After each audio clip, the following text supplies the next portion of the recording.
হস্তিনাপুরের এক গৃহবধূ সেই আমি আবার জন্মেছি।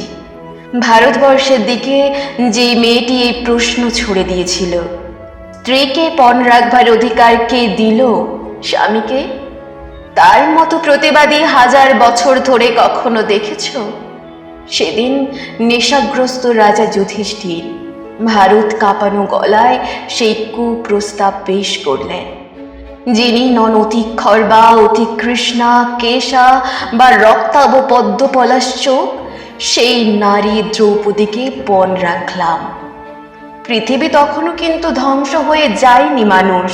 ভারতের ইতিহাসে বাকি ছিল আরও দুর্ঘটনা। সভাঘর কুব্ধ হলো, বৃদ্ধরা ধিক্কার দিল, ভীষ্ম হতবাক সেই দিন।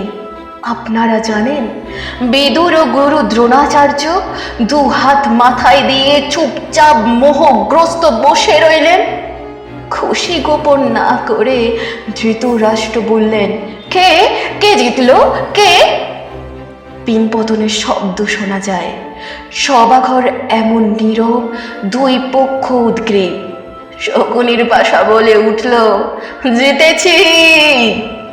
উল্লাসে পাগল কর্ণ হেসে উঠলেন, আর ওই দুর্যোধন বললেন, প্রাতিকাবেই দাসী দ্রৌপদীকে নিয়ে এসো সভাঘরে।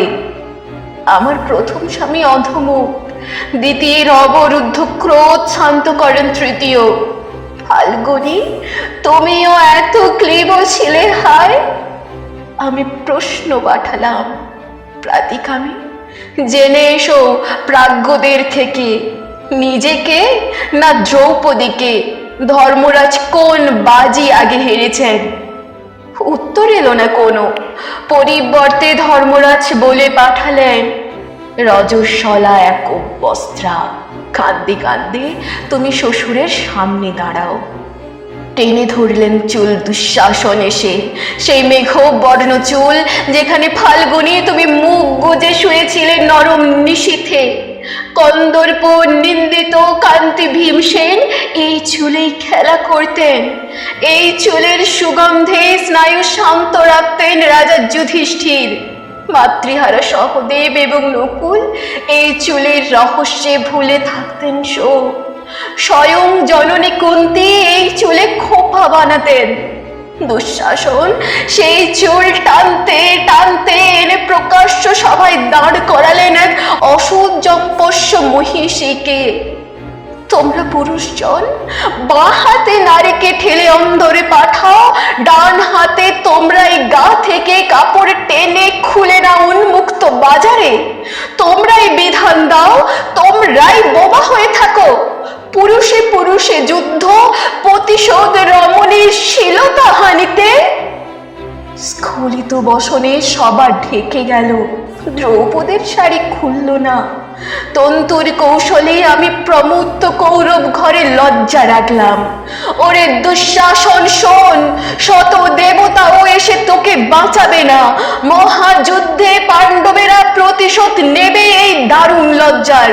ধিক করো বৃদ্ধগণ, ধিক ঠুটো জগন্নাথ ভারতবাসীকে।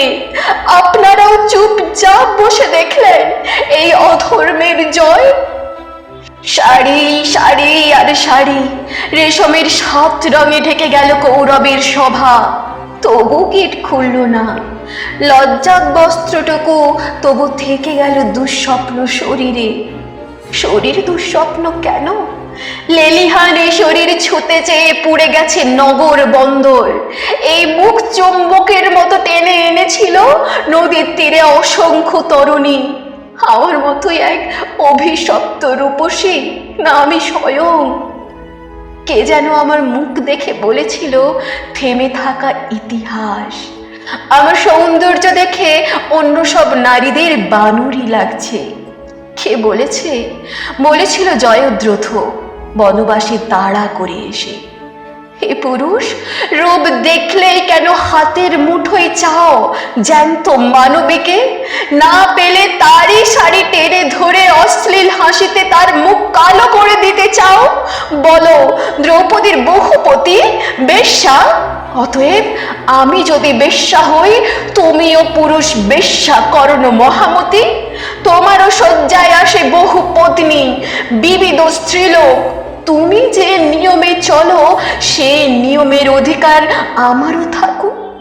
তোমরা যে গ্রন্থ লেখো, সেই গ্রন্থ আমরা উল্টে দিতে পারি। শোনো কর্ণ, শোনো সভাজন, তোমাদের ছাইপাশ বিধি নিষেধের দিকে একটি বঙ্কিম প্রশ্ন। যখন আমি প্রশ্ন করি, তোমরা ভয় পাও। বিশ্ব পিতামহ আমার, তুমিও মুখ লুকাও। ধৃতরাষ্ট্র বলুন, আমি কলঙ্কের যোগ্য কিনা আজ? শৃগাল গাধা উঠল ডেকে, অশুভ সব শব্দ মহারাজ। দুর্যোধন উরু দেখান, উরুর নিচে শানিত অপমান।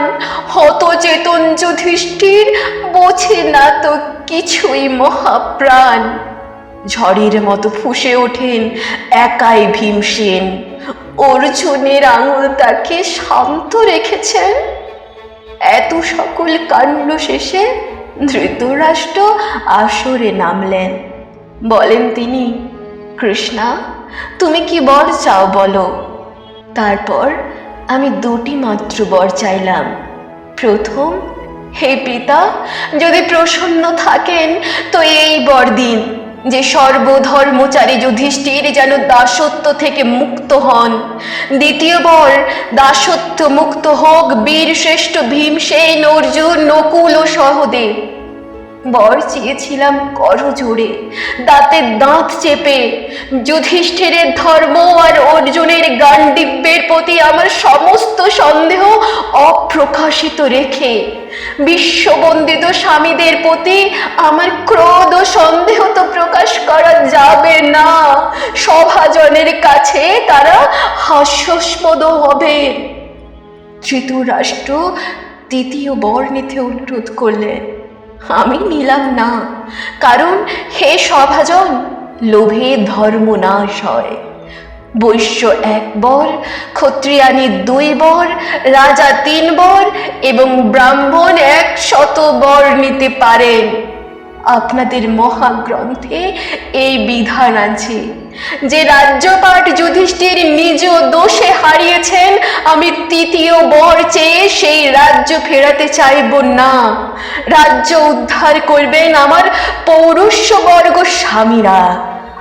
কারণ আপনাদের মহাগ্রন্থে রাজত্ব বিস্তারী পৌরুষের শর্ত। আমার এই আশ্চর্য সিদ্ধান্তে সভা হতবাক হলো। শুধু কর্ণ বললেন, দ্রৌপদী দুঃখ সাগরে ডুবে থাকা পাণ্ডবদের নৌকার মতো পার করলেন। ইতিপূর্বে আর কোনো নারী এরকম কাজ করেছেন বলে শুনিনি। আমার স্বামীরা মাথা নিচু করে বসে থাকলেন।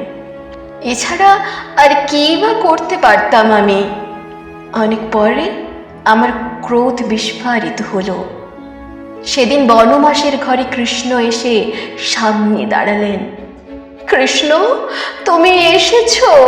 যদি শোনো আমার কথা, আমার কোনো যুধিষ্ঠির ভীমার্জুন নেই, আমার কোনো পুরুষ নেই, দ্বৈত নেই, বন্ধু নেই, পিতা বা ভ্রাতা নেই, আমার কোনো সমাজও নেই, পায়ের নিচে মাটিও নেই।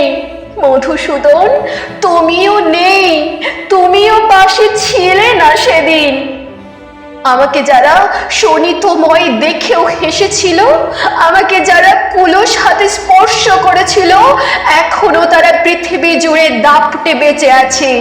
এখনো আমার স্বামীরা আজ সন্ধি চাইছেন, ধীর আমার বেঁচে থাকার দুঃখ ইতিহাসে।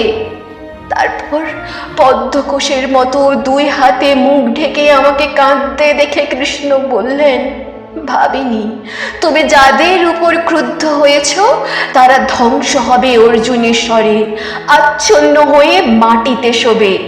তুমি রাজমহিষী হবে। যদি আকাশ পতিত হয়, হিমালয় শীর্ণ হয়, পৃথিবী খণ্ড খণ্ড হয়, সমুদ্র শুষ্ক হয়, তথাপি আমার বাক্য ব্যর্থ হবে না।